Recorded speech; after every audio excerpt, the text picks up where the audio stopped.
summer, my dad helped me build a tree house in my backyard. My sister was at camp for three whole weeks, and I was the best baseball team in town. It should have been a perfect summer. But it wasn't. It all was good until Jeremy Ross moved into the neighborhood, right next door to my best friend Stanley. I did not like Jeremy Ross. He laughed at me when he struck me out on a baseball game. He had a party on his trampoline, and I wasn't even invited. But my best friend Stanley was. Jeremy Ross was the one and only person on my enemy list. I never even had an enemy list until he moved into the neighborhood.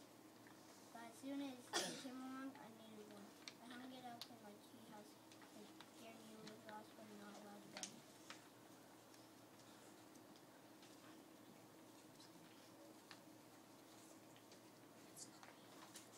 Marley, could you read the next part, please?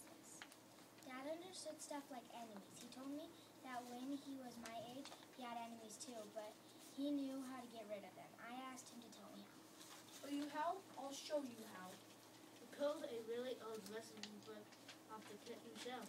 Inside there was a worn-out scrap of paper with faded writing. Dad held it up and squinted at it. Enemy pie. He said, satisfied. You might be wondering what exactly is enemy pie. I was wondering too, but Dad said the recipe was so secret he couldn't even tell me. I decided it must be magic. I begged him to tell me something. Anything. I will tell you this. Enemy pie is the fastest known way to get rid of enemies. Now, of course, like that time, this got my mind working. What kind of thing? Disgusting things. Would I put in a pie for an enemy? I brought Dad some weeds from the garden.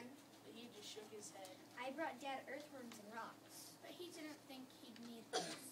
I gave him the gum I've been chewing all morning. You were right back. I went out to play alone. I shot baskets until the basket got stuck on the roof. I threw a boomerang and it never came back.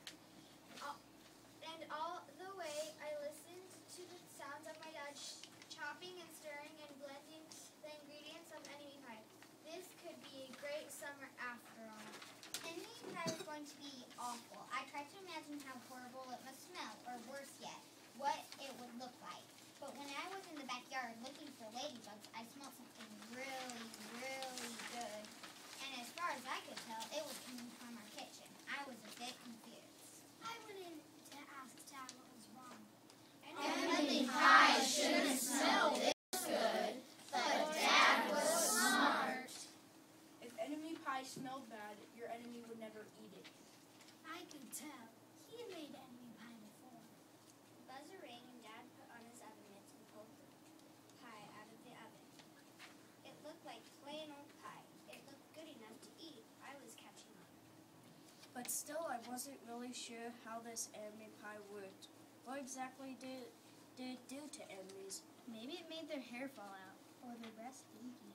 Maybe it made bullies cry. I asked Dad, but he wouldn't know. He wouldn't tell me anything. But while the pie cooled, he filled me in on my job. He talked quietly. There is one part of enemy pie that I cannot do. In order for it to work, you need to spend a day with your enemy. Even worse, you have to be nice to him. It's not easy, but that's the only way that enemy pie can work. Are you sure you want to go through it? Of course I was. It sounded horrible. It was scary, but it was worth a try. All I had to do was spend one day with Jeremy Ross. Then he'd be out of my hair for the rest of my life. I rode my bike to his house and knocked on the door. When Jeremy opened the door, he seemed surprised. He stood on the other side of the screen door and looked at me, waiting for me to say something. I was nervous. Can you play? I asked. He looked confused. I'll go ask my mom. He came back with his shoes in his hand. His mom walked around the corner to say hello. You boys stay out of trouble. We rode bikes for a while and played on the trampoline. Then we made some water balloons and threw them at the neighbor girls. But we missed. Jeremy's mom made us lunch. After after lunch, we went to my house. It was strange. I was kind of having fun with my enemy. He almost seemed nice, but of course, I couldn't tell Dad that since he had worked so hard to make us enemy pie. Jeremy Ross liked my basketball hoop. He said he wished he had a basketball hoop, but they didn't have room for one. I let him win a game just to be nice.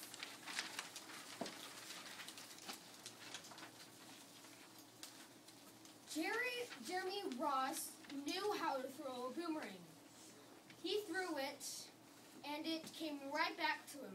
I threw it, and it went over my house and into the backyard. When we climbed over the fence to find it, the first thing Jeremy noticed was my treehouse. My treehouse was my treehouse, and I was the boss. If my sister wanted in, I didn't have to let her in.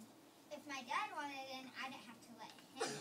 And if Jeremy wanted in, Can we go in it? I knew he was going to ask me that. He was the top person. The only person. on my enemy list. And enemies aren't allowed in my treehouse. But he did teach me how to throw a boomerang. And he did have me over for lunch. And he did let me play on his trampoline. He wasn't being very good at it.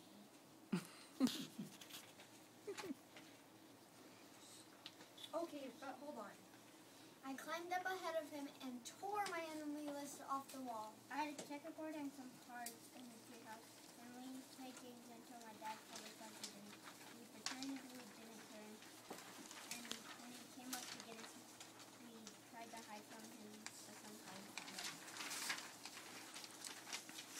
Dad made us macaroni and cheese for dinner. My favorite. It was Jeremy's favorite too. Maybe Jeremy Ross wasn't so bad after all. I was beginning to think maybe we should just forget about enemy pie. But sure enough, after dinner, Dad brought out the pie. I watched as he cut it into 8 thick slices. Oh, Dad, it's sure nice having a new friend in the neighborhood. I was trying to get his attention and tried to tell him that Jeremy Ross was no longer my enemy. But Dad only smiled and nodded. I think he thought I was pretending. Dad just dished up 3 plates side by side with big pieces of pie and giant scoops of ice cream. He passed one to me, one to Jeremy. Wow. Jeremy said, looking at the pie. My dad never makes pies like this. It was at this point that I panicked. I didn't want Jeremy Ross to eat enemy pie. He was my friend. I couldn't let him eat it. Jeremy, don't eat it. It's bad pie. I think it's poison or something. Jeremy's fork stopped before reaching his mouth. He crumbled his eyebrows and looked at me funny. I felt relieved. I saved his life. I was a hero. If it's so bad, then why has your dad already eaten half of it? I turned to look at my dad. Sure enough, he was eating enemy pie. Good stuff. Rumble threw a mouthful, and that was all he said. I sat there watching him eat enemy pie. For a few seconds, Dad was laughing, Jeremy was happily eating, and neither of them was losing anything. It seemed safe enough, so I took a tiny taste. Enemy pie was delicious. After dessert, Jeremy rode his bike home, but not before inviting me over to play on his trampoline in the morning. He said he'd teach me how to flip. As for enemy pie, I still don't know how to make it. I still wonder if enemies really do hate it. Or if their hair falls out. Or if their breath turns bad. But I don't know if I'll ever get the